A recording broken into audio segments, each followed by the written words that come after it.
नमस्कार, FM news देख रहे हैं आप। मैं हूं आपके साथ अजितेश मिश्रा। वक्त 5 का प्रश्नकाल का है। नोएडा और ग्रेटर नोएडा में नोएडा अथॉरिटी की तरफ से रेहड़ी पटरियों को हटाया जा रहा है, यानी कि सड़क पर चलते हुए जो आम आदमी के लिए तमाम चीजें उपलब्ध करवाता है, यानी कि रेहड़ी पटरी वाले खाने से लेकर सब्जी से लेकर तमाम वो चीजें जो हमारी रोजमर्रा की हैं, उन्हें हटाया जा रहा है क्योंकि वो अवैध तरह से, ऐसा नोएडा अथॉरिटी का कहना है। 18 महीने पहले एक वेंडर पॉलिसी लागू की गई थी। लगभग 1100 दुकानों को चिन्हित किया गया था और कहा गया था कि उन्हें वहां से शिफ्ट करके उन दुकानों में शिफ्ट कर देंगे। उसके लाइसेंस अब तक जारी नहीं हुए और इधर दूसरी बार अतिक्रमण को हटाने की कोशिश शुरू हो गई है। सवाल यह है कि आखिरकार जब तक नई वेंडर पॉलिसी आपने लागू नहीं की, आपने दुकानों के लाइसेंस जारी नहीं किए, बिना वैकल्पिक व्यवस्था किए, आप कैसे नोएडा और ग्रेटर नोएडा के लगभग 30,000 ऐसे लोग हैं जो रोजमर्रा की चीजों की दुकान लगाते हैं रेहड़ी पटरियों पर, उन्हें आप कैसे हटा सकते हैं बिना वैकल्पिक व्यवस्था के? आखिरकार आपको सोचना जरूरी है कि रोजगार कैसे होगा, उनके घर कैसे चलेंगे। लेकिन फिलहाल ये हो रहा है। इसी मुद्दे पर आज का 5 का प्रश्नकाल। तो 5 के प्रश्नकाल की शुरुआत करें उससे पहले 4 तस्वीरें आपको दिखाते हैं जो कि आज इस मुद्दे से जुड़ी हुई तस्वीरें हैं। वो तस्वीरें जो बेहद खास हैं, इस मुद्दे को दिखाती हुई तस्वीरें। ये तस्वीरें, कार्रवाई लगातार जारी है। पहली तस्वीर है आपके सामने, ये कार्रवाई की जा रही है नोएडा अथॉरिटी की तरफ से। आप जेसीबी के जरिए, बुलडोजर के जरिए रेहड़ी पटरियों पर चलाए जा रहे हैं, उन्हें हटाया जा रहा है, यानी कि जहां जहां अवैध अतिक्रमण है उनके हिसाब से उन्हें हटाया जा रहा है। दूसरी तस्वीर, हर तरफ तोड़फोड़ है। जी हाँ, हर तरफ तोड़फोड़ की तस्वीर ही रही। हर तरफ जहां भी इस तरह से रेहड़ी पटरी लगी उन्हें हटाया जा रहा है, तोड़फोड़ा जा रहा है। ये तस्वीर जहां पर कल रेहड़ी पटरी वालों ने प्रदर्शन किया, लगभग यहां पर अगर हम बात करें 10,000 लोग एक साथ पहुंचे और प्रदर्शन किया गया। प्रशासन से कहा गया कि आखिरकार उनकी दुकानों को ऐसे ना हटाया जाए, जब तक नई पॉलिसी लागू नहीं हो जाती, लाइसेंस जारी नहीं हो जाते, तब तक उन्हें रहने दिया जाए, इससे उनकी रोजी रोटी चलती है। वहीं एक और तस्वीर ये, रेहड़ी वाले लगातार परेशान है। ना कि सिर्फ रेहड़ी वाले परेशान है, आखिरकार आम लोग भी परेशान है जो मॉल्स में नहीं जाते हैं, जो दुकानों पर बड़ी बड़ी नहीं जाते हैं, वो रोजमर्रा की चीज़ों को इनसे ले लेते हैं, इनसे खरीद लेते हैं, उनकी ज़रूरत पूरी हो जाती है और जो लोग इसे बेच रहे हैं उनकी रोजी रोटी उससे तय हो जाती है। लेकिन फिलहाल दोनों ही तरफ लोग परेशान हैं। आम लोग जो है जो सामान खरीदते हैं, इधर नहीं मिलेगा, दूसरी जगह जाकर खरीद लेंगे, दुकानों पर जाकर खरीद लेंगे, थोड़ा दूर जाना पड़ेगा। लेकिन जो लोग ये सामान बेचते हैं, आखिरकार वो कहाँ जाएं, जिनसे उनकी रोजी रोटी चलती है वो कहाँ जाएं? तो ये 4 तस्वीरें आपने देखी। इन 4 तस्वीरों के बाद जरूरी ये हो गया है सवाल पूछना। तो 5 के प्रश्नकाल के 5 बड़े सवाल ये रहे। नोएडा अथॉरिटी बिना वेंडर पॉलिसी लागू किए तोड़फोड़ क्यों कर रही है? सवाल नंबर 1। 5 के प्रश्नकाल का सवाल नंबर 2 भी है जो बेहद जरूरी है। सवाल नंबर 2 कुछ इस तरह का है कि 25,000 से भी ज्यादा लोगों के लिए वैकल्पिक इंतजाम क्या है, ये बताना चाहिए। हम पूछ रहे हैं, आज का ये सवाल है। लगभग 25,000 लोग हैं, इनकी दुकानों को आप हटा दे रहे हैं, रेहड़ी पटरियों को हटा दे रहे हैं, लेकिन वैकल्पिक इंतजाम क्या है? सवाल नंबर 3, आखिरकार इस स्थिति में लोग कहाँ जाएं? वेंडर जोन पॉलिसी जारी होने के बाद भी अब तक लाइसेंस जारी क्यों नहीं किया गया, जबकि 18 महीने पहले वेंडर जोन पॉलिसी लागू की गई थी, लेकिन उससे अभी तक धरातल पर नहीं लाया गया। सवाल नंबर 4, 243 वेंडर जोन है, उनमें 1100 लोगों की दुकानें देने की जगह दी गई, लेकिन बाकी लोग कहाँ जाएंगे? जी हाँ, 25,000 लोग आपने 1100 दुकानें बना दी जो कि अभी दी नहीं गई हैं, जिनके लाइसेंस जारी नहीं हुए, लेकिन जाएंगे कहाँ? 5वां सवाल, ऐसी तोड़फोड़ करने के बाद रेहड़ी पटरी वाले आखिरकार कहाँ जाएं, अपना घर कैसे चलाएं? तो 4 महत्वपूर्ण तस्वीरें आपने देखी। 5 के प्रश्नकाल के 5 बड़े सवाल आपने देखे। आखिरकार ये डिबेट हम क्यों कर रहे हैं, ये भी आपके लिए जानना बेहद जरूरी है। तो डिबेट क्यों? क्योंकि नोएडा और ग्रेटर नोएडा में नोएडा अथॉरिटी बिना वेंडर जोन पॉलिसी लागू किए 1 महीने से रेहड़ी पटरी को हटा रही है। जी हाँ, उन्हें तोड़ा फोड़ा जा रहा है और ऐसे में आखिरकार अब ये सवाल बनता है कि क्यों हटाया जा रहा है, जिसके चलते करीब 25,000 से ज्यादा जो लोग हैं उनके सामने रोजी रोटी का एक बड़ा संकट खड़ा हो गया। इसलिए आज हमें ये इस मुद्दे पर डिबेट करनी पड़ रही है। इसके साथ ही साथ इनमें सब्जी से लेकर रोजमर्रा की जरूरत से जुड़े सामान बेचने वाले लोग शामिल हैं जो रेहड़ी पटरी लगाते हैं, जिन्हें हटाया जा रहा है। इसके साथ ही साथ उन लोगों की आवाज बनकर आज हमें डिबेट करनी पड़ रही है। इन लोगों को हटाए जाने से ऐसे मार्केट में खरीदारी करने वाले लोगों के सामने भी परेशानी हो गई है, जो घर से बाहर निकलते थे और रेहड़ी पटरी से सामान खरीद लेते थे, उन्हें ज्यादा दूर नहीं जाना पड़ता था। अथॉरिटी इस अभियान के दौरान करीब 100 से भी ज्यादा रेहड़ी पटरी वालों पर केस दर्ज कर चुकी है। जी हाँ, क्योंकि कि जो लोग दुकान लगा रहे थे, रेहड़ी पटरी लगा रहे थे, उन पर केस दर्ज भी हो चुका है। ऐसे में एक तो रोजगार की मुश्किल, दूसरी तरफ केस भी दर्ज हो गया, तो आखिरकार वो लोग अब कहां जाएं? ये गंभीर सवाल आज की तारीख में उठ रहा है और इसीलिए आज हम इस पूरे मसले पर डिबेट करने को मजबूर हो रहे हैं। आपको ये तस्वीर दिखा देते हैं, जो तस्वीर कल की है, जहां पर लगातार अतिक्रमण तो हटाया जा रहा है, वहीं प्रदर्शन भी हो रहे हैं।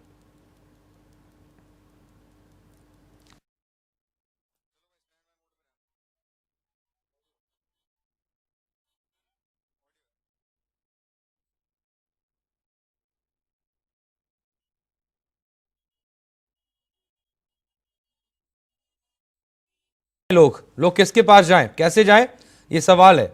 रेहड़ी पटरी जो लोग लगा रहे हैं उन्हें हटाया तो जा रहा है, लेकिन आखिरकार उनके लिए वैकल्पिक इंतजाम क्या, ये भी जरूरी है। कौन नहीं चाहता कि नोएडा, ग्रेटर नोएडा या उनका शहर क्लीन रहे, ग्रीन रहे, अच्छे इंतजाम हो, बड़े बड़े मॉल्स हो, दुकानें भी हों, पक्की दुकानें हो। लेकिन आखिरकार उन्हीं क्षेत्रों में अगर वो लोग जो हैं, जो रेहड़ी पटरी लगाते हैं, वो कहाँ जाएं? प्रधानमंत्री कहते हैं रेहड़ी पटरी लगाइए, अगर पकौड़े भी बेचिए, तमाम चीज़ें कहते हैं, और उसे अमली जमा पहनाने की बात भी करते हैं। लेकिन आखिरकार अथॉरिटी को ये क्या सूझ गई? उनकी तमाम बातों को दरकिनार क्यों किया जा रहा है? क्योंकि अथॉरिटी की तरफ से कहा जा रहा है कि ऐसे लोगों को हटाया जाएगा। क्योंकि सवाल ये नहीं आप खूब हटाइए, लेकिन आप वैकल्पिक इंतजाम तो कीजिए। अगर आपने अब तक वेंडर जोन पॉलिसी लागू नहीं की है, जी हाँ, आपने बना तो दिया, जारी कर दी, बता दिया, लेकिन अगर उसे लागू नहीं किया है तो आखिरकार उसके बिना कैसे आप इन लोगों के पेट पर लात मार सकते हैं? भूखे पेट हैं, इंतजाम रोजगार का करना है। दुकानें लगाते थे, और खासतौर पर एक सुरक्षा की दृष्टि से भी अगर हम देखें, आप नोएडा का सेक्टर 63 आप ले लीजिए, या ग्रेटर नोएडा के कई इलाके आप ले लीजिए, नोएडा का सेक्टर 62, 57, 54 जितने सेक्टर हैं, वहां पर अगर ये रेहड़ी पटरी लग रही है तो एक सुरक्षा की दृष्टि से भी देखा जाए, कई इलाके इनमें से इंडस्ट्रियल एरियाज हैं जहां पर ऐसी रेहड़ी पटरी अगर लगती है तो कम से कम रात 9 और 10 बजे तक भी एक रौनक बनी रहती है, दुकानें लगी रहती हैं, लोग आते जाते रहते हैं। जब आप इन्हें हटा देंगे तो जाहिर सी बात है सड़कों पर सन्नाटा है, और उस सन्नाटे में कहीं ना कहीं लोगों को जाने में बड़ी मुश्किल होती है।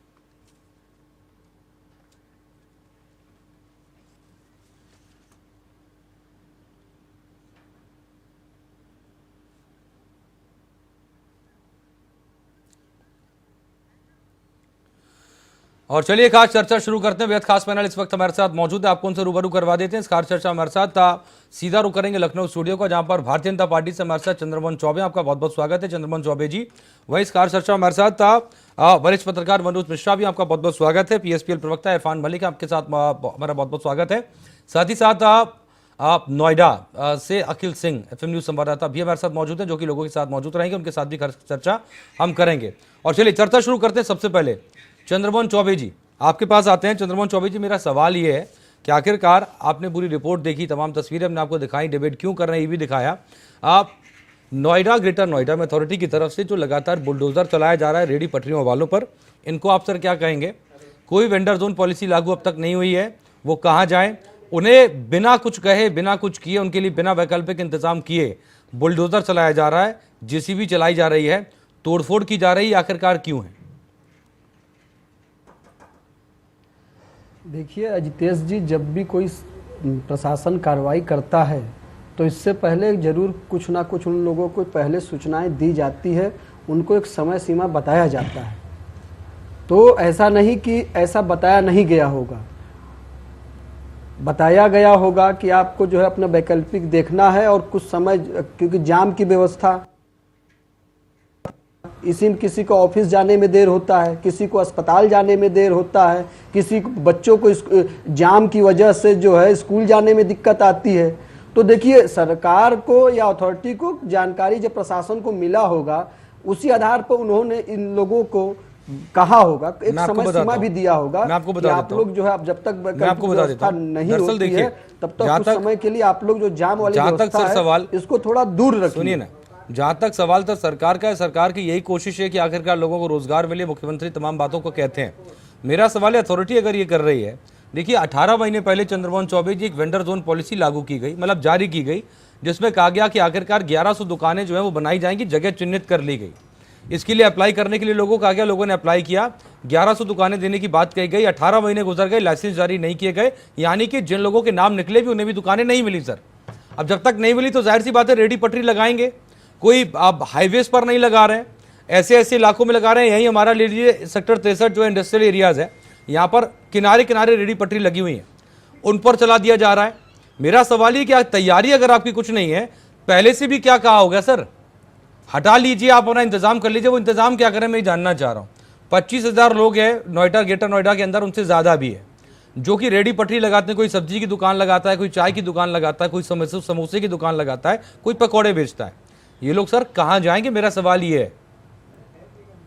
वैकल्पिक इंतजाम किए कहाँ है, मैं वही तो बता रहा हूँ। जब प्रशासन नहीं, अजितेश जी देखिए, प्रशासन होता है लोगों की सुविधा के लिए, हाँ। उनकी सुरक्षा के लिए होता है। हाँ। तो ऐसा नहीं कि प्रशासन बिल्कुल उन लोग की अनदेखी करके उनके पूरी तरह से रोजगार छीन रहा होगा। जरूर उनके लिए अलग से वैकल्पिक व्यवस्था भी की जा रही होगी। अखिल हमारे साथ मौजूद है, रुकिए ना चंद्रमोहन चौबे जी, एक सेकंड में अत्याचार ही एक सेकंड में आ रहा हूँ सर, एक सेकंड में आ रहा हूँ। अखिल, आप 63 में आप मौजूद हैं, सेक्टर 63 में, जहां पर सबसे ज्यादा आपने देखा जेसीबी चलाई गई, बुलडोजर चलाए गए।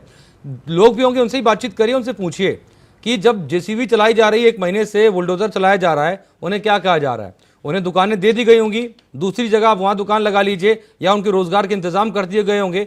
पूरी श्योरिटी है चंद्रमोहन चौबे जी को कि आखिरकार प्रशासन किसी का रोजगार नहीं छीनेगा। जरा एक बार लोगों से पूछ लीजिए। रितेश, आपने बिल्कुल ठीक कहा। जो ये अश्योरिटी है वो यहाँ पे थोड़ी थोड़ी गलत नजर आ रही है। यहाँ पे हमारे साथ बहुत सारे लोग मौजूद हैं जिनकी यहाँ छोटी छोटी दुकानें हैं। कोई ढाबे लगाता है, कोई चाय की दुकान लगाता है। मैं पूछता हूँ आपसे, आपका नाम क्या है? विनोद राय। क्या करते हैं आप? होटल चलाते हैं ठेली पे। तो दुकान आपकी कहाँ गई है? दुकानें कभी उठा के ले जाता है, कभी कुछ करता है, बाकी ठेली बचा लिया, मैं ठेली पे लगा रहा हूँ। कितने दिन से लगातार दुकान हट रही है? 15 साल से लगा रहा हूँ। आपकी दुकानें कौन हटा देता है आके? ये आकर के एमसीडी वाले पैसे भी ले जाते हैं और जाकर उठा भी लेते हैं। तो और कितनी बार होता है दिन में लगातार ये? दिन में लगातार आपकी दुकानें जो हटाई जाती हैं, दुकानें दे दी गई अखिल, क्या इनको दूसरी जगह वैकल्पिक व्यवस्था कर दी गई? पूछिए इनसे। दिन में आप लोगों को कोई पक्की दुकानें मिली हैं? आप लोग कोई व्यवस्था की गई है? फार्म भी भरे, अभी तो दुकानें नहीं मिली है। कम से 3 साल हो गया मेरे को फार्म भरे हुए, दुकानें नहीं मिली है।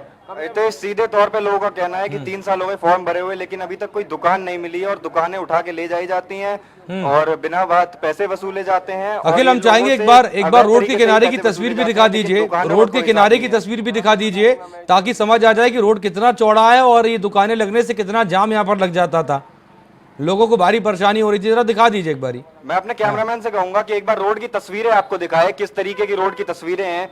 यहाँ सब कुछ जो सारा ये आपको बता दूं हितेश, में हर जगह यहाँ रौनक रहती थी, लेकिन अब कुछ दिनों से जब ये प्राधिकरण का जो हिसाब किताब चल रहा है, जिस तरीके से दुकानें तोड़ी जा रही हैं, हटाई जा रही हैं, दिन में 3-3, 4-4 बार इन लोगों की दुकानें तोड़ी जाती हैं। सारी रोडें यहाँ पे सुनसान पड़ी हैं। आप अगर जैसे ही यहाँ पे थोड़ी शाम ढल जाएगी, आपको एकदम सन्नाटा पसरा हुआ इस इलाके में मिलेगा, जहाँ यहाँ रौनक बनी रहती थी रात में 11-12 बजे तक। हितेश, बिल्कुल, चलिए अखिल आपके पास हम आ रहे हैं।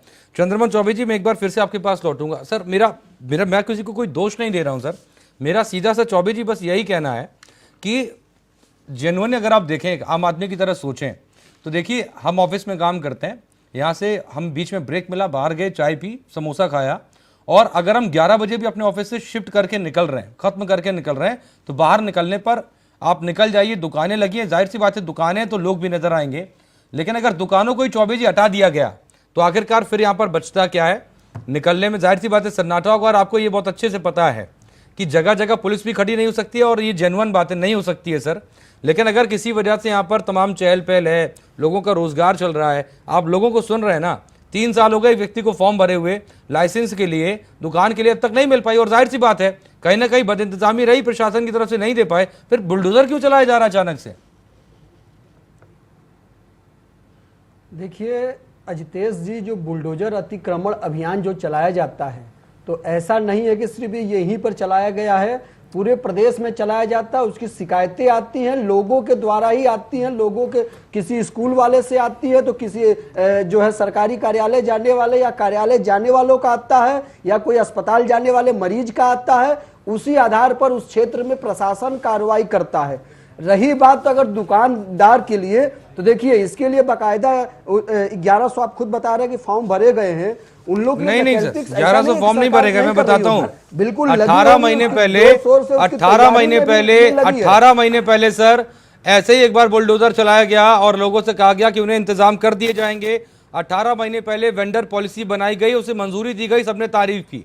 18 महीने पहले उसकी तारीफ हुई, तालियां बजाकर इन दुकान वालों ने तारीफ की। चलिए आप बुलडोजर चला रहे हैं, लेकिन कम से कम वेंडर जोन पॉलिसी लागू कर रहे हैं, लेकिन वो लागू नहीं हो पाई, मंजूरी मिल पाई। 243 वेंडर जोन जो जगह उनको चिन्हित कर लिया गया, 1100 दुकानें चिन्हित हो गई कि इस जगह दुकानें बनेंगी। फॉर्म भरवाए गए सर, फॉर्म की कुछ फीस भी थी, लोगों ने भरे फॉर्म, उनके लकी ड्रॉ निकले, उनको 1100 दुकानें जो है उनकी व्यवस्था की गई, लेकिन उनके लाइसेंस जारी नहीं किए। मतलब वो दुकानें शिफ्ट ही नहीं हुई आज तक 18 महीने से सर। ये लापरवाही नहीं है क्या नोएडा अथॉरिटी की? यदि प्रशासनिक तौर पे या प्रशासनिक अधिकारियों के द्वारा इस प्रकार की लापरवाही की गई होगी जानबूझकर, तो वो उनके ऊपर बिल्कुल वो दंड के अधिकारी हैं। और आप चिंता मत करिए, जैसे ये मामला संज्ञान में आएगा इनके ऊपर त्वरित कार्रवाई होगी। कार्रवाई करने के मामले में इस सरकार का कोई सानी नहीं है, त्वरित कार्रवाई होती है इस सरकार में। कैसा संज्ञान में आए? इस सरकार का बिल्कुल, तो देखिए त्वरित कार्रवाई होगी अगर ये आया है तो। जी ठीक है। चौबे जी मैं एक सेकंड आपके पास आ रहा हूँ, एक सेकंड आ रहा हूँ। इरफान भाई आपके पास भी आऊंगा। जरा मनोज मिश्रा सर आपके पास मैं आना चाहता हूँ। मनोज जी देखिए, मैं मानता हूँ क्लीन नोएडा, ग्रीन नोएडा होना चाहिए, बहुत अच्छी बात है, और कोई भी शहर ऐसा होना चाहिए।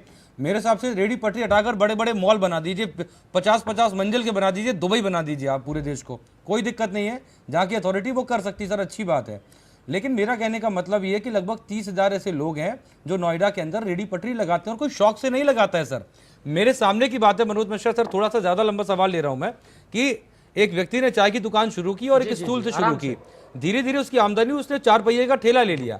4 पहिया का ठेला लेने के बाद उसकी थोड़ी आमदनी, उसने एक थोड़ा सा एक मॉडिफाई जो होता है उसे रिक्शा बना लिया अच्छा सा, और वहां पर सामान बेचने लगा। जैसे जैसे आमदनियों की आदमी अपग्रेड होता है, और ये अच्छी बात है। लेकिन सर ऐसे बुलडोजर चला देना, हटा देना, तोड़ देना बिना वैकल्पिक व्यवस्था के, सीधे सीधे अथॉरिटी पेट पे लात मार रही है। अजितेश जी, दरअसल देश के विकास की बात पे चर्चा बहुत बार होती है, लेकिन आज आपने जिस मैटर को उठाया है, ये मैटर सिर्फ नोएडा का नहीं बल्कि उन सारी अथॉरिटी या उन सारे विकसित जिलों के हैं जहां पर कि अब कॉलोनियां बहुत तेजी से बढ़ती जा रही हैं और लोग गांव से शहर की आबादी बढ़ रही, शहर में लोग रहना शुरू कर रहे हैं कॉलोनियों की। लेकिन एक प्रॉब्लम इसमें और भी है, ये जिनको भी 18 महीने पहले वेंडर के लिए फार्म दिया गया या इनको निर्वासित करने की बात की गई, दरअसल एक बड़ा खेल चलता है जिसको कहीं ना कहीं चौबे जी इस बात को मानने को शायद नहीं राजी होंगे, इनकी सरकार है। कोई ऐसी कॉलोनी, कोई ऐसा क्षेत्र नहीं है जहां पर कि वेंडर पे लगाई गई, रोड पे लगाई हुई दुकानों से रोजमर्रा की वसूली नहीं होती हो। बिल्कुल होती है। दरअसल इन पे बुलडोजर तब चलता है जब इनका मामला कहीं न कहीं ऊपर से प्रेशर आता है। वहां का स्थानीय जो अब थाना इंचार्ज है और म्यूनिसिपल कारपोरेशन के लोग हैं या डेवलपमेंट अथॉरिटी के लोग हैं, इनका मंथली फिक्स रहता देना और लेना। दूसरी बात, दरअसल जब कॉलोनी का निर्माण होता है या कॉलोनी का नक्शा पास होता है, वो बनना शुरू होता है, उसी समय डिसाइड कर लिया जाता है कि इतने लोगों की आबादी के बीच में इतनी मार्केट्स होंगे और इनका ये रूप होगा। लेकिन एक भी, मैं कहीं नोएडा और गाजियाबाद, ग्रेटर नोएडा को चिन्हित करके बात नहीं कह रहा हूं, एक भी जगह उन सब जगहों पे वो चीजें नहीं चल रही हैं जिसके लिए वो बनाई गई थी। ये रोड पे दुकान लगाने वाले लोग, इनको भी पता है कि साहब 4 साल या 5 साल, 6 साल, 10 साल हम यहाँ लगाएंगे और वो स्थानीय लोगों से मिलजुल के लगाएंगे, उनको रोजाना कमीशन दे के लगाएंगे या मंथली उनका फिक्स होगा, हम उसके तहत लगाएंगे। इनको रोजगार मिला हुआ है, बिल्कुल ठीक बात है। हमको आपको आने जाने में परेशानी होती है, हम रोज इन पे डिपेंडेंट है, घर जाते समय इनसे रोज घर का सामान लेके जाते हैं। लेकिन ये दोनों चीजें कहीं ना कहीं उचित नहीं है, ये अनुचित है। दुर्घटनाएं भी होती हैं, एक्सीडेंट्स भी होते हैं। और आप देखिए, एक भी मैं नाम लेके बात कर रहा हूं, सब्जी की दुकान से लेके प्रेस वाला से लेकर के पूरे देश में, पूरे प्रदेश में किसी न किसी बड़ी कॉलोनी के घर के बाहर वो उस मेहरबानी में दुकान लगाता है किसका मकान है। हाँ। अवैध तरीके से। जी कुछ कह रहे हैं आप, बताइए। नहीं, मैं सर यही कह रहा हूं, आप जो कह रहे हैं उसी में हाँ मैं कर रहा हूं कि हाँ ये बात आपकी सर बिल्कुल सही है मनोज मिश्रा सर जी। लेकिन मेरा कहने का मतलब सिर्फ और दूसरी बात, ये चीजें बड़े स्तर पर पाई गई हैं, तब और बड़ा दुर्भाग्य है जी, अजितेश जी, दुर्भाग्य की बात है कि चाहे वो पीडब्ल्यू डिपार्टमेंट हो, चाहे वो म्यूनिसिपल कारपोरेशन हो, चाहे डेवलपमेंट अथॉरिटी हो, आपने हम लोगों ने देखा है जैसे ही सड़क का निर्माण होगा वैसे ही इनको याद आता है कि यहाँ पाइपलाइन, सीवर लाइन नहीं थी, दोबारा खोदेंगे। आप कभी इन चीजों पर निगाह डालते हैं कि जैसे सड़क का निर्माण होगा उसके तुरंत बाद वहां खुदाई चालू हो जाती है। तो ये बहुत बड़ा करप्शन है। मैं फिर कह रहा हूं, ये भ्रष्टाचार है और ये हमको सिंपैथी है, सड़क के किनारे जो लोग दुकान लगाते हैं हमको बिल्कुल इनसे सिंपैथी, इनका घर परिवार चलता है। लेकिन सरकार को वैकल्पिक व्यवस्था लागू करनी चाहिए। है नहीं होने वाली कोई बात नहीं है। इनसे जुड़े हुए जो लोग इनसे रोज इनसे कमीशन लेते हैं, वो कमीशनबाजी कहीं बंद करके इनकी जो व्यवस्था की गई, आप जिस कॉलोनी का भी आपने जिक्र किया है, सेक्टर 63 में जरूर सब्जी मंडी से लेकर के दूध से लेकर छोटी दुकानों की व्यवस्था की गई होगी। पर उसमें मुझे लगता है किसी न किसी बड़े बिल्डर का, किसी न किसी बड़े क्या दुकान खुली होगी और उसका कब्जा होगा। बिल्कुल, मैं बोल रहा हूं सर, ये चीजें पनपाई गई हैं। अगर 25-30 हजार लोग जो हैं, जो आज सड़कों पर हैं, प्रदर्शन कर रहे हैं, इनकी रेडी पटरियां होंगी, ये पनपाई गई हैं। मैं मनोज मिश्रा सर एक और चीज आपसे मतलब ऐसी आपको बताना चाहता हूं, इसी मार्केट से मैं बात कर रहा हूं और जो बाकी मार्केट है सर, सप्ताह में एक दिन अथॉरिटी के लोग आते हैं, अथॉरिटी की सच बात बता रहा हूं, अथॉरिटी के लोग आते हैं सर, और इनसे यहाँ पर दुकान लगाने के पैसे लेकर जाते हैं, और अगले सप्ताह सर अथॉरिटी के लोग आते हैं, वो दूसरे लोग होते हैं और उन्हें देखकर ही दुकानें वहां से हटा लेते हैं और भाग जाते हैं। थोड़ी देर बाद जब वो चले जाते हैं तो फिर दुकानें लगा लेते हैं। बिल्कुल, ये सब चीजें सर पनपाई गई हैं, तब जाकर यहाँ पर एक मार्केट विकसित हुआ, तमाम दुकानें लग गई। दुर्भाग्य की बात है कि उस अथॉरिटी के एरिया के जो सुपरवाइजर होते हैं, मतलब इनसे उनके चाहे वो फल हो, चाहे वो दूध हो, चाहे वो सब्जी हो, फ्री में लेके जाते हैं। बड़ी शर्म की बात है, बड़ी शर्म की बात है। इरफान भाई आपके पास एक सेकंड में सच्चाई है। इरफान भाई आपके पास एक सेकंड में और मैं आ रहा हूं। अखिल, एक बार और आपके पास आना चाहता हूं, जरा ये पूछ लीजिए लोगों से, उनसे भी पूछ लीजिए कि आखिरकार अभी तक जो जिस कमेटी का जिक्र किया जाता था, उनसे पैसे लिए जाते थे, वो लोग कौन थे, कौन पैसे लेकर जाते थे और किसे देखकर ये लोग भाग जाते थे, कब से लोग यहाँ पर दुकानें लगा रहे हैं और क्या इन लोगों को कोई जगह मिली आज तक, ये भी इनसे पूछिएगा कि ऐसा तो नहीं आपको जगह मिली हो और आप यहाँ पर दूसरी रेडी पटरी लगाने लग गए। मेरे साथ अभी एक सब्जी की दुकान वाले से लेके एक चाय वाले की दुकान, हर कोई आदमी है। मैं इन लोगों से पूछ लेता हूँ एक बार कि आप लोगों से कोई क्या पैसे लेता था कि कमेटी के नाम पे, किसी और चीज़ के नाम पे, या दुकानें लगाने के नाम पे आप लोगों से क्या कोई पैसे लेता था कि आप अपनी दुकान यहाँ लगा सकते हैं? कल जो नोएडा प्राधिकरण में भारी संख्या में 14 से 15 हजार दुकान लगाने के लिए क्या आप लोगों से पैसे लिए जाते थे? नहीं, पैसे यहाँ नहीं लिए जाते, हम लोग से नहीं लेते, बाकी आदमी को कह नहीं सकते। हम लोग 14 से 15 हजार रेडी पटरी वाले नोएडा प्राधिकरण में अपनी मांगों के लिए गए। कमेटी के नाम पे जितेश यहाँ पर लोगों से वसूली होती है, क्योंकि हम लोगों ने अपनी आंखों से यहाँ पे सच्चाई देखी हुई है। कमेटी के नाम पे वसूली होती है। एक पक्ष, एक बार बात कर लीजिए उनसे। ये अपने रेडी पटरी के प्रदर्शन की बात कर रहे थे, सुनते हैं जी। तो हम लोग करीब 14 से 15 हजार नोएडा प्राधिकरण पे रेडी पटरी वाले गए थे अपनी मांगों को लेकर। 2 बार सिटी मजिस्ट्रेट और OSD आए, बोले कि 1 से 1.5 महीने के अंदर में हम वेंडर जोन बना कर देंगे। मगर सबसे बड़ी समस्या यहाँ ये है कि वो वेंडर जोन किसको बना के देंगे? अभी सभी को हटा रहे हैं, न वहाँ दुकानदार होगा, न उनकी सर्वे होगी, तो वेंडर जोन किसको देंगे? तो हमारी मांग ये है कि जब तक वेंडर जोन के तहत लाइसेंस नहीं दिया जाता है, तब हम लोग को यथास्थित वहीं रहने दिया जाए। और यहाँ धारा 3(3) में स्पष्ट रूप से निर्देश है कि किसी भी पथ विक्रेता को उप धारा 1 के अधीन निर्मित सर्वेक्षण पूरा होने और सभी पथ बात सीधी है, जिस बात बहुत अच्छी बात कर रहे हैं। ठीक है, कोई विकल्प, ठीक है अखिल, ठीक है अखिल, जब तक वेंडर जोन अखिल हमारे साथ जुड़े थे, बिल्कुल जाहिर सी बात है। अखिल, शुक्रिया आपका हमारे साथ जुड़ने के लिए, लोगों से बातचीत करने के लिए। इरफान भाई, अब आपके पास आऊंगा। इरफान भाई, तमाम चीजें, दोनों पक्षों की बातें हैं। पहली बात यह कि आखिरकार देखिए, कोई भी चीज अवैध तरीके से अगर लग रही तो अवैध ही है, वो उसे अवैध ही कहा जाएगा, उसे गलत ही कहा जाएगा। लेकिन जब वो पनप गई, जब वो लग गई, उससे लोगों की रोजी रोटी जुड़ गई इरफान भाई, तब तो कम से कम हटाने से पहले एक वैकल्पिक व्यवस्था कर दीजिए। एक व्यक्ति को आपने सुना जो यहाँ पर बोल रहे हैं कि जो वेंडर जोन लागू होगा अभी, वो किसको देंगे आप? जिस बात का जिक्र मनोज सर कर रहे हैं, कोई ना कोई बड़ा आदमी, कोई ना कोई बिल्डर ले लेगा, अपने हिसाब से दे देगा, हो गया। भाई साहब, अस्तेज जी, वो वेंडर जोन जो है, वो जो इनके सदस्यता अभियान में शामिल लोग हैं उनको दिया जाएगा। और आज ये जो हो रहा है, ये सिर्फ नोएडा और ग्रेटर नोएडा में ही नहीं हो रहा है, ये पूरे उत्तर प्रदेश में इस तरह से हो रहा है। लोगों को उजाड़ा जा रहा है, गरीबों को उजाड़ा जा रहा है, और ये साबित किया जा रहा है गरीबों को उजाड़ करके कि ये गरीबी तो नहीं हटा पा रहे हैं, लेकिन गरीबों को हटाने का काम कर रही है ये सरकार, जो निहायत ही निंदनीय है। और खास तौर से इनके अधिकारी जो उन्हीं पटरी दुकानदारों से, अभी जैसा कि भाई साहब कह रहे थे और आपने भी इसको कहा और मैं पूरी तौर से कह रहा हूं कि हर पटरी दुकानदार से, चाहे वो पान वाला ठेला वाला हो, चाहे वो चाय वाला हो, चाहे वो अंडा वाला हो, चाहे वो दूध वाला हो, सबसे इनके फिक्स अमाउंट फिक्स है जो हर हफ्ते में इनसे वसूले जाते हैं। और ये इस तरह का काम जो है, और 25,000 लोगों को, आप ही कह रहे हैं कि 11,000 लोगों को, 1100 लोगों की दुकान बनाई जाएगी, तो 1100 और 25,000 कहाँ? ये तो 18 महीने पहले कहा गया था कि 1100 दुकानें लोगों को ले जाएंगे। हाँ, अभी तक दी नहीं गई हैं जी, नया ये चालू हो गया। बाकी लोगों को कहां ले जाएंगे? बाकी लोगों को कहां ले जाएंगे ये? तो ये पूरी तरह से उदासीन है। और क्योंकि सरकार जो है वो इरफान भाई, लेकिन इस चीज को लेकर अगर हम आज की स्थिति को जिम्मेदार माने, 5 बड़े घराने के लोगों के हाथ में सब कुछ देना चाहती है। इरफान भाई, अगर इस चीज के लिए हम आज की स्थिति को जिम्मेदार माने तो वो भी गलत होगा। दरअसल नोएडा, ग्रेटर नोएडा, किसी भी शहर की हम बात करें, उत्तर प्रदेश की किसी भी शहर, चूंकि नोएडा, ग्रेटर नोएडा इसलिए बार बार निकल रहा है क्योंकि बड़ा शहर है और यहाँ पर इस तरह की स्थिति लगातार दिख रही है।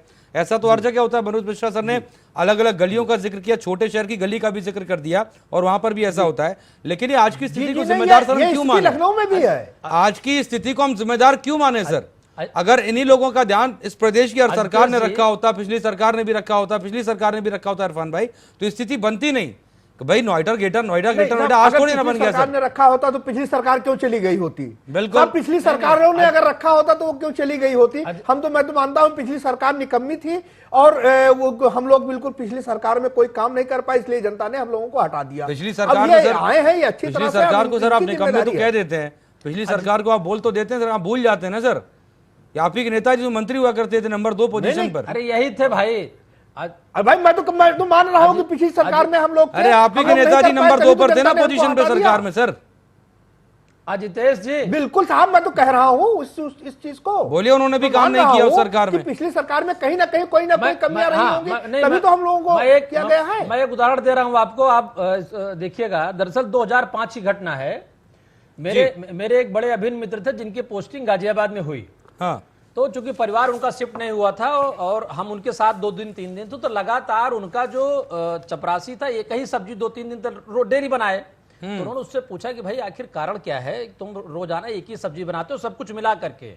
तो उसने जो बात कही, आप अभी इस बात को मतलब हंसीएगा, उसने कहा साहब ऐसा है, यहाँ जितने भी अफसर हैं सब के चपरासी मंडी जाते हैं और वो सबके नाम की सब्जियां चूंकि इकट्ठा 2-2, 4-4 करके डालते हैं, बाद में झोला पूरा भर जाता है और सबके यहाँ बढ़ता है। उन्होंने मेरे सामने एक बात डाटा, बोले तुम मुझसे पैसा लिया करो और जो सब्जी मुझे खाने में पसंद है यार वही लाया करो, सारी सब्जियों को मिला के बनाने कोई औचित्य नहीं है। दूसरी बात, ये जैसे उदाहरण, दूसरी बात बताऊं आपको, जैसे अभी पटरी वाला कह रहा था, दरअसल वेस्ट बंगाल में एक नीति जेतु बसु को टाइम से चलती चली आ रही है।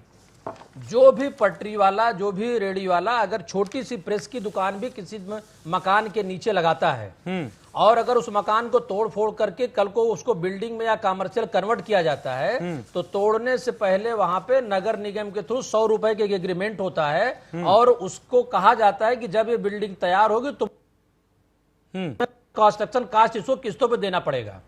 लेकिन हमारे यहाँ प्रदेश का दुर्भाग्य है, मैं मतलब पूरे प्रदेश की बात और एक जगह की बात नहीं कह रहे हैं, दरअसल ये वाइस वर्सा है। सरकार के अधिकारियों का निहित स्वार्थ और रेडी वालों का भी स्वार्थ है। इनको आप मकान दे दीजिए, इनको दुकान अलॉट कर दीजिए, पर उस दुकान और मकान को ये किराए पे दे देते हैं, बेच देते हैं, फिर दूसरी व्यवस्था ये सड़कों पे करना शुरू कर देते हैं। तो कहीं ना कहीं गलतियां ये दोनों तरफ से हैं और लोग इसके आदी हो चुके हैं और ये अवैध है, इसको हम वैध नहीं मानते। बिल्कुल जाहिर सी बात है, ये अवैध है तो अवैध ही कहा जाएगा। लेकिन मेरा सवाल सिर्फ उन लोगों के लिए, चंद्रमोहन चौबे जी आप बोल रहे थे, अपनी बात पूरी करें। जी बिल्कुल, इरफान भाई ने जो अभी बातें कही हैं बिल्कुल 100% सत्य कहा इन्होंने। लेकिन ये इस सरकार के लिए, वर्तमान सरकार के लिए नहीं है, ये अपने जो इनकी पूर्ववर्ती सरकार थी उन्हीं लोगों के लिए है। जानते हैं सरकार में इरफान भाई, मैंने आपके बीच में नहीं बोला। देखिए आपने, इरफान भाई मैंने आपके बीच में नहीं बोला था, आपने कहा, मैंने सुना। अब थोड़ा सा मुझे भी बोल लेने दीजिए, थोड़ा सा मौका दीजिए। पूरा बोली भाई जी। तो होता क्या था, जैसे अभी इन्होंने क्या कहा कि दुकानें मिलेंगी, लेकिन जिन्होंने सदस्यता अभियान कराया, यानी कि जो इनके कार्यकर्ता, इन्होंने ये माना कि इसके पहले जो कुछ भी हुआ इन्होंने अपने कार्यकर्ताओं को ही वहां पर दिया, बाकी अन्य लोगों को नहीं दिया। बाकी इन्होंने जो अवैध या भ्रष्टाचार होता था उसको भी इन्होंने माना कि होता था। लेकिन देखिए, हमारी सरकार सब में सुधार करना चाहती है। जो पुरानी परंपरा चली आ रही गरीबों है, को उजाड़ करके, जो लोगों उनके नहीं, पेट पे उजाड़ लात मार नहीं। करके। देखिए, ये अवैध उनके इन्होंने पेट पे बताया। लात मार करके। देखिए, कोई अगर चोरी करके अगर अपना पेट पाल रहा है तो उस चोरी के धंधे को जायज नहीं कहा जा सकता। इस बात को अजितेश जी समझना होगा। और चोरी भाई, करके इनकी आप सरकार कहें कि जो ये है, उसका रोजगार है, 5 उसका बड़े बचाव करें, घरानों ये के कहीं बीच से में न्याय सब संगत कुछ है। नहीं है। रिलायंस को इन सब्जी लोगों भी बेचवाएंगे, ने दूध भी बेचवाएंगे, देखिए चना भी बेचवाएंगे, सब तुरंत कुछ रिलायंस करेगा। जैसे इनकी आप बाकी नस गरीब कोई ना पकड़ेंगे करे। अजितेश जी, जैसे इनकी नस पे आप हाथ रखोगे, ये बिलबिलाना शुरू कर देंगे। कोई पता नहीं करेगा किसका रिलायंस किसका के नाम अलावा, लेना शुरू कर अडानी देंगे। अंबानी के अलावा कोई और कुछ नहीं इन्होंने एक करेगा। बात और कहा था कि 5 लोग, बिल्कुल सही, इनके यहाँ 5 परिवार में 5 लोग थे। हाँ। 5 वही 5 लोग अडानी, अपने अंबानी, लोगों के लिए तय रिलायंस। करते थे। हाँ। तो इन्होंने जो भी कहा बिल्कुल सत्य कहा। और वही आज इन्हीं का दुष्परिणाम, इनके दुष्कर्म है। इनके जो जिन्होंने पाप बोए हैं, वो वर्तमान सरकार को वो काटना पड़ रहा है। अरे 3 साल से आप काट रहे हो भैया, आप तो कहने में सुधारा जा रहा है। दोबारा आपके देश में प्रधानमंत्री बने हो गए, 5 साल पहले चला चुके हैं, सब फिर दोबारा सुधार हो कहने रहा है। में। इरफान जी, इससे पहले अटल यही बिहारी वाजपेयी जी 5 साल जो जो आप लोगों ने ध्वस्त किया है, जो आप लोगों ने बिगाड़ा है, उसको अब सुधारा कल्याण जा सिंह जी भी रहा है। उसमें थे, राजनाथ सिंह जी भी संशोधन उसमें हो थे। रहा कैसे है। सुधारेंगे सर? और जब ये दिक्कत ही संशोधन है ना। आप लोगों को दिक्कत पैदा कर रही है कि गरीबों को कितनी लाठी आप लोग मारे हो, बेरोजगारों को विधानसभा के सामने कितना मारे हो। आप क्या बात करोगे? शिक्षा मित्रों को आप अपना अरे कहाँ ले जा रहे हो? कहाँ ले जा रहे हो? कहाँ ले जा रहे हो? महिलाओं को कहाँ ले जा रहे हो? आप लोगों ने लाठी से चंद्रमोहन मारा चौबे है। जी। आप क्या बात चंद्रमोहन करोगे? चौबे आपकी जी। सरकार में चली है, बिल्कुल नहीं, हमारी आपकी सरकार सरकार में शिक्षा मित्रों सुधार को कर रहा है। चंद्रमोहन चौबे जी, सुनिए ना। आज सरकार में पुरानी महिला गलतियों शिक्षा को मित्रों ने दोबारा चंद्रमोहन चौबे जी, कब्जा करवाया, मेरे 2-3 सवाल हैं सर, सुनिए ना। लगाया, इरफान भाई रुकिए ना। लगवाई, लोगों से चंदा लेते थे। ठीक है, आपके ठीक लोग है, आपके ठीक है, सरकार चौबे में जी हो सुनिए रहा ना। है। चौबे जी सुनिए, मेरे सर 2-3 सवाल हैं और ये सवाल जो है मतलब ना किसी सरकार से है, मेरा सवाल सिर्फ प्रशासन से मैं आपसे पूछ रहा हूं। मैं ही सर कह रहा हूं कि अगर 18 महीने पहले एक वेंडर जोन पॉलिसी बनाई गई, जारी की गई कि ये वेंडर जोन पॉलिसी है, इसमें 243 वेंडर जोन जो है वो चिन्हित किए गए, 1100 दुकानें कहा गया ये दी जाएंगी। ठीक है सर, उस समय इसी तरह से कार्रवाई हुई थी और सबने स्वागत किया था, सबने कहा था अच्छी बात है। आप सोचिए कि मैं आपसे पूछ के आ रहा हूं, आप समझिएगा कि ये 18 महीने पहले का किस्सा है जो आपको बता रहा हूं, अथॉरिटी की तरफ से कागजों पर ये चीज की गई सर, उसे सिर्फ जारी किया गया, उसे लागू अब तक नहीं किया गया है। ठीक है सर, उसे लागू किए बिना ही दूसरी अगर कार्रवाई की जा रही तो आप इसे गलत कहेंगे कि नहीं कहेंगे सर? देखिए, निश्चित तौर पे अभी हमने आपसे कहा कि ये जांच का विषय है, इसमें देखना है कि कौन कौन अधिकारी से संबंधित तो थे। जांच का आश्वासन तो जिनके, दीजिए। कार्यकाल में डिबेट खत्म ये करके सब आप हुआ। करेंगे नोएडा और अथॉरिटी यदि फोन। मैं आपसे बता रहा हूं, इस सरकार की विशेषता त्वरित कार्रवाई करना इस सरकार की विशेषता है। और आप देखिएगा ऐसे लोगों पर चौबे जी डिबेट खत्म होने के बाद करेंगे अथॉरिटी फोन और उनसे पूछेंगे अगर आप हटा तो रहे वैकल्पिक इंतजाम कर दीजिए और अब आगे से ये चीजें पनपे ही ना, यहाँ पर दुकानें लगने ही मत दीजिए। अब आप सोचिए ना लापरवाही। सुनिए चौबे जी, मनोज मिश्रा सर ने जो बात कही थी उसको मैं दोहरा रहा हूं सर, जो जिस बात का जिक्र मनोज सर ने किया था मैं आपको बता देता हूं, वो हो भी रहा है, वो हो भी रहा है। जिस बात का जिक्र मनोज सर ने किया, देखिए कार्रवाई चल रही, दुकानें हटाई जा रही हैं चौबे जी, लेकिन अभी भी यहाँ पर 2 से 3-4 दुकानें लगी हुई हैं, वो चोरी छिपे लगा रहे हैं। कह देंगे कि 18 महीना पहले भी मेरी सरकार नहीं थी। देखिए, इरफान जी को मैंने क्या कहा आपसे कि इनकी हमने दुखती नस दबा दी है और अब ये जो है यही बोलेंगे, पूछेंगे आप आम, बताएंगे ये इमली। अजितेश जी कम से कम मैं मतलब पैनल पे हमारे बैठे जो भी लोग हैं, मैं चाहूंगा बहुत सारे सवाल ऐसे होते हैं जो पार्टी लाइन से ऊपर उठ के होते हैं। बिल्कुल। आरोप प्रत्यारोप हम लोग बहुत बार कर लेंगे। हाँ। अगर ये सवाल आपके चैनल के माध्यम से उठा है जिसमें लोगों को रोजगार, बेरोजगारी, उनकी दुकानें, उनके घर की परेशानियां, तो हाँ। इसका हल क्या हो सकता है वो पार्टी, यही तो मैं कह रहा हूं। या बाकी अगर विपक्ष में भी हैं तो आरोप प्रत्यारोप सब आगे बढ़े। बिल्कुल इरफान भाई, इतने सोर्स तो आपके भी होंगे कि आप डिबेट खत्म करने के बाद कम से कम अथॉरिटी एक आध फोन कर दें सर और बोलें कि आखिरकार वैकल्पिक इंतजाम कीजिए। राजनीति कब तक करेंगे हम लोग सर? हमें उन लोगों की बात कर रहा हूं, मुद्दा देखिए कैसा है। सरकार का कहीं जिक्र ही नहीं, ना पुरानी ना नई। बिल्कुल बिल्कुल सही कह रहे साहब। मेरा कहने का मतलब है कि ये चीजें अगर हो रही अजितेश हैं। जी, आपके ही डिबेट पर शाहबेरी का प्रकरण हुआ था, हाँ। उसका बताइए हुआ कि नहीं, कार्रवाई हुई है कि वो नहीं? सब क्यों, मैं उसका आपको बता देता हूं, आपको मुख्य शुक्रिया षड्यंत्रकारी बोलता हूं मैं। के ऊपर सुन तो लीजिए, आप उस डिबेट में हालांकि थे नहीं, क्या कार्रवाई लेकिन हुई मैं या आपको नहीं शुक्रिया हुई? भी बोलना चाहता हूं। हमने 2-3 दिन पहले 5 के प्रश्नकाल में एक मुद्दा उठाया था सर, जिसमें 15 साल की बच्ची को एक शौदा लगातार परेशान कर रहा था, जो घर में कैद थी, स्कूल नहीं जा रही थी। हमने सर 2 बार उस पर डिबेट की, आज वो लड़का गिरफ्तार हो गया। शुक्रिया आपको कहता हूं, नोएडा पुलिस को भी शुक्रिया कहता हूं सर। चलिए, आप कम से कम हमारी खबरों का संज्ञान लेते हो। बच्ची हमारे साथ स्टूडियो में बैठी थी और उसने अपना दर्द बताया था, किस तरह की मुश्किल थी।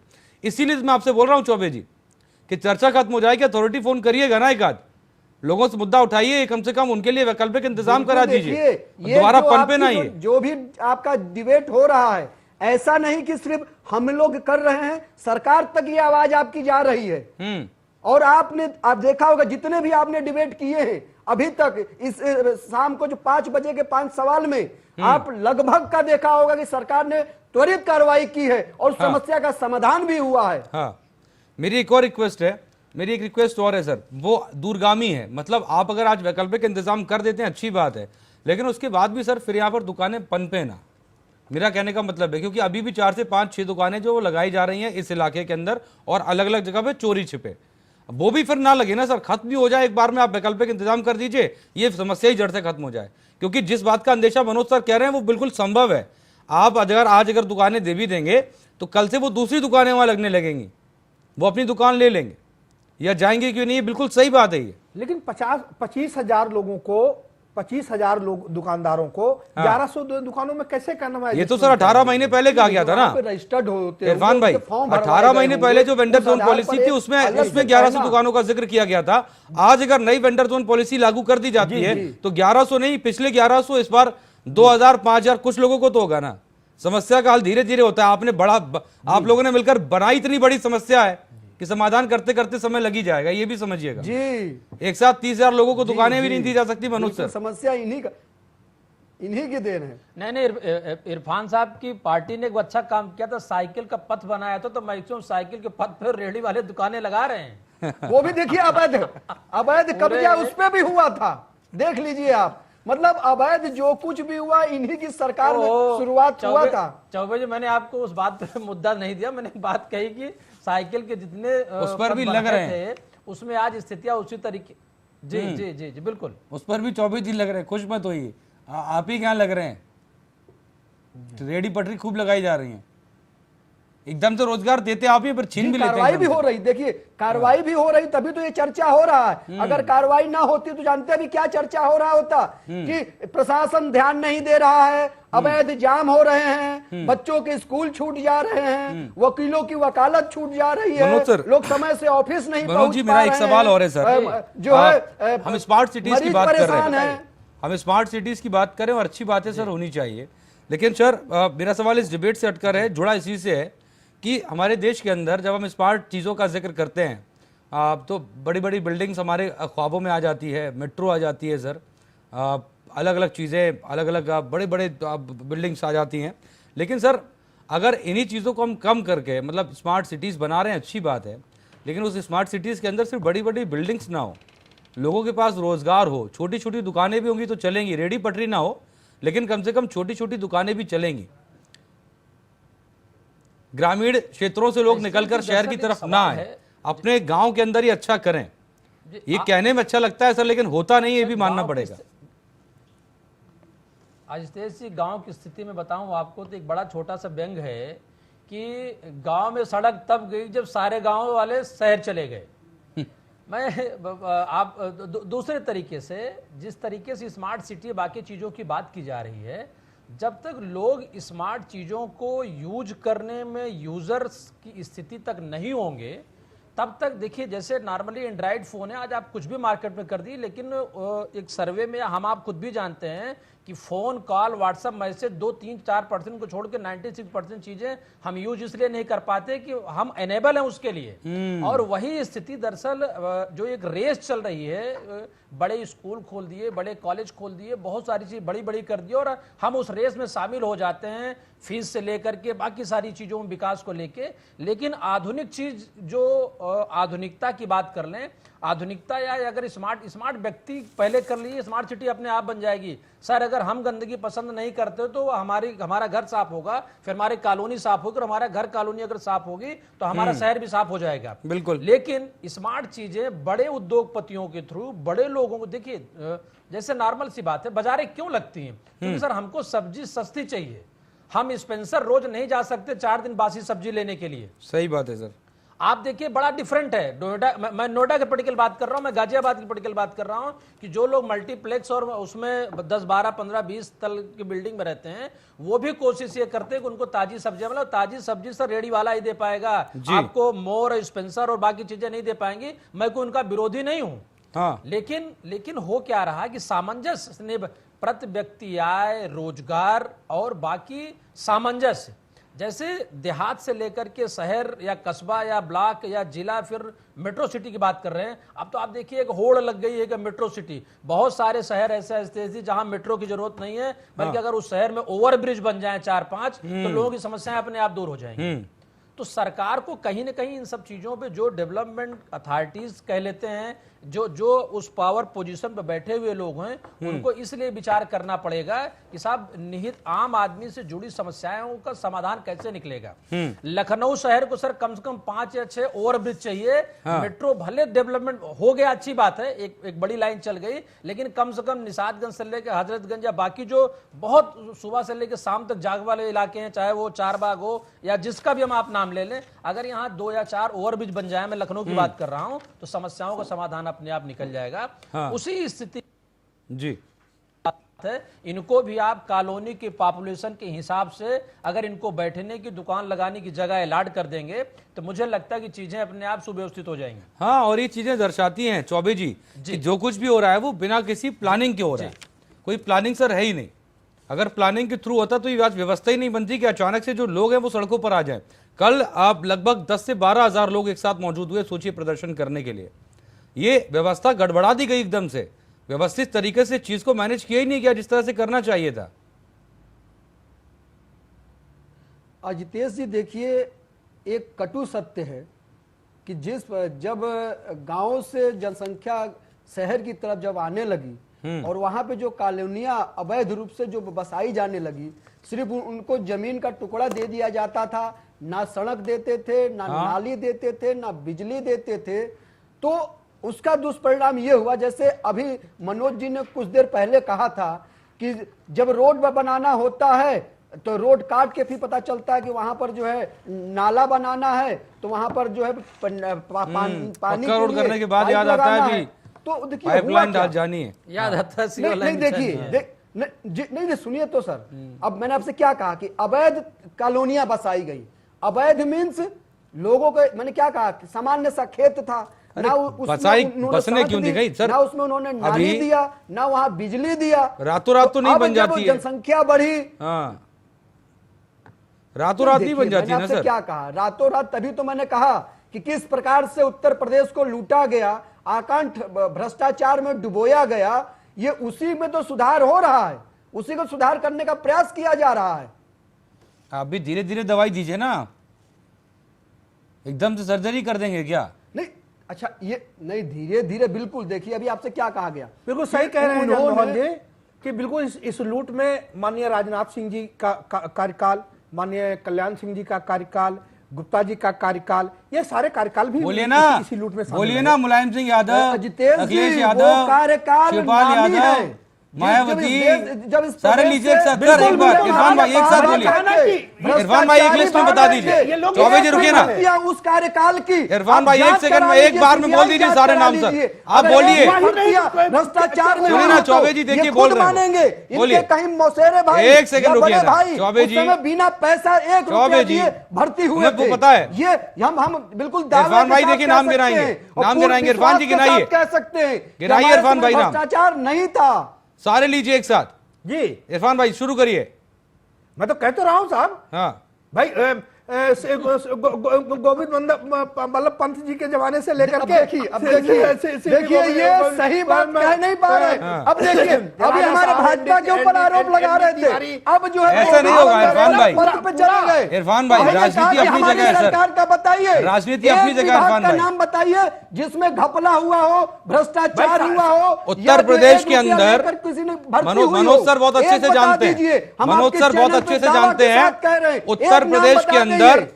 उत्तर प्रदेश के अंदर जो कॉर्पोरेशन सहकारिता के बैंक जो तमाम थे, सहकारिता से जुड़ी तमाम चीजें थी, उन पर मुलायम सिंह यादव और शिवपाल यादव का कब्जा किस तरह से था, बहुत मनोज सर बहुत अच्छे से जानते हो इस जी, बात। कालिदास मार्ग से वो बैंक चलते थे। बिल्कुल जी बिल्कुल। दरअसल अजितेश जी, फिर मैं कहूंगा कि बार बार सरकारें एक काम करती रही हैं कि धूल चेहरे में थी, आईना साफ करती रही। भाई ये एक बड़ा, आप देखिए ना, मैंने कहा क्षेत्रीय पार्टियों के जो क्षेत्र या मुख्यमंत्री रहे हैं उनके ऊपर आरोप किस बात का, इसी बात का है कि आय से अधिक संपत्ति और भ्रष्टाचार। ये बड़ा दुर्भाग्य है और इन दोनों चीजों से कहीं ना कहीं विकास और व्यवस्था सफर करती रही है।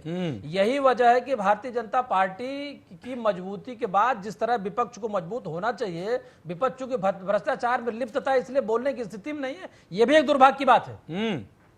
हम तो चाहते हैं इरफान भाई आप आवाज बने, लेकिन जब आप कहते हैं इस सरकार, तो पिछली सरकार पर सवाल तो उठेगा ही। उसका उठता है तो फिर अखिलेश यादव मुख्यमंत्री थे तो नंबर 2 की पोजीशन पे कौन था, वो नाम आ जाता है, फिर कैसे होगा?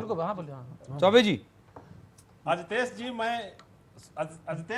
जी लोक दल के हमारे भाई आए हैं, जरा उनकी भी बात सुन लीजिए। हाँ अजितेश जी, मैं ये बताना चाहता हूं कि वर्तमान जो बीजेपी की सरकार है, हाँ वो स्वास्थ्य, शिक्षा, सुरक्षा, हाँ तीनों में इस तरीके से फेलोर है हाँ कि स्वास्थ्य के मामले में आज ये है कि मेडिकल कॉलेज में लोगों को दवा नहीं मिल रही है, हाँ स्ट्रेचर नहीं मिल रहा है, 108 एम्बुलेंस से जो मरीज भर्ती होने के लिए आते हैं उनको प्राइवेट अस्पतालों में भेजा जाता है। हाँ और गोरखपुर जैसे, मतलब जो मुख्यमंत्री जी का क्षेत्र है, गोरखपुर में ऑक्सीजन की कमी से तमाम बच्चे मर जाते हैं। शिक्षा का ये हाल है कि वहां पे स्कूलों में अभी भी लेटेस्ट न्यूज है कि नमक रोटी, मतलब अक्षय पात्र होने के बावजूद भी बच्चों को नमक रोटी परोसा जाता है।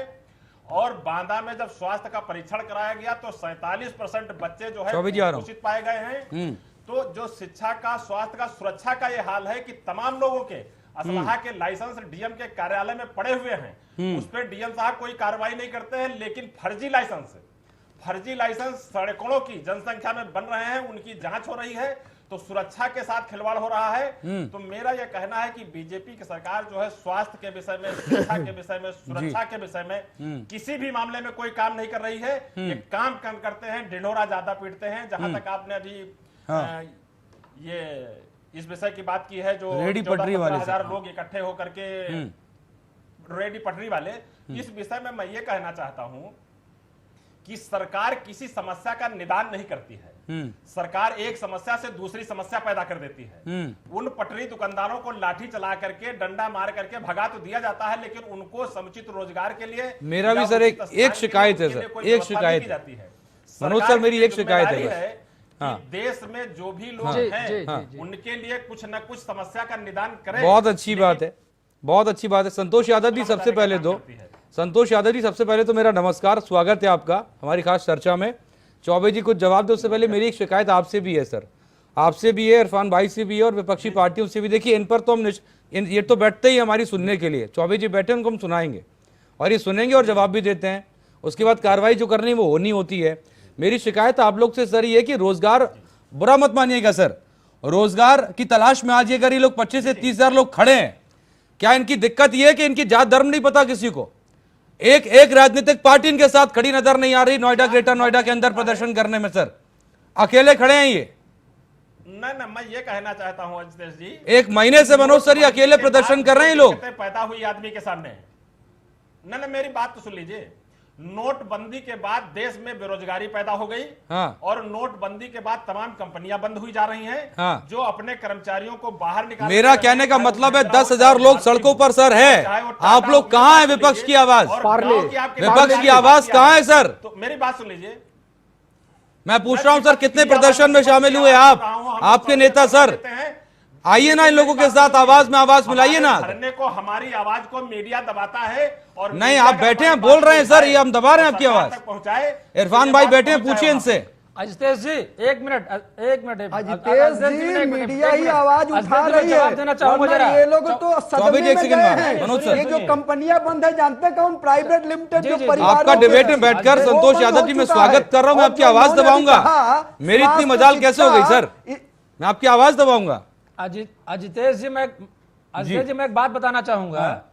विपक्ष की आवाज बहुत अच्छी होनी चाहिए, लेकिन जब इनके राष्ट्रीय मतलब पूर्व राष्ट्रीय अध्यक्ष और माननीय मुलायम सिंह यादव सरकार के 17 अवसान के दौरान ये कहते हैं कि आप बहुत अच्छे प्रधानमंत्री, आप फिर से प्रधानमंत्री बने, हमारी आपकी शुभकामना है, मंत्री बने। नंबर 1। नंबर 2, उत्तर प्रदेश में पिछले 20 सालों में नियुक्तियों को लेके, खासकर सरकारी नियुक्तियों, बहुत बड़ा खेल चला है। वो खेल इस बात का चला है कि वैकेंसियां पेपर में और अखबारों में निकलती तो थी, लेकिन पीआईएल के जरिए कहीं न कहीं न्यायिक प्रक्रिया में फंसी रहती थी, जिससे कई लाख लोग बेरोजगार हुए हैं, उम्र सीमा पार करके चले गए हैं। इसका जवाब भारतीय जनता पार्टी तो 2.5 साल में देगी, लेकिन उससे पहले लगातार चूंकि अखिलेश यादव मायावती, मुलायम सिंह मायावती बने रहे, इनको देना चाहिए और जिम्मेदारी इसकी लेनी चाहिए। तीसरी बात, दरअसल अजितेश जी क्या है ना, मैंने फिर आपसे कहा कि जब कभी कोई मुद्दा बहुत अहम हो, जीएसटी की बात करते हैं, नोटबंदी की बात करते हैं, नेताओं को सड़क पर उतर के विरोध क्यों नहीं किया गया? क्यों आप सरकार को कटघरे में नहीं खड़ा किए?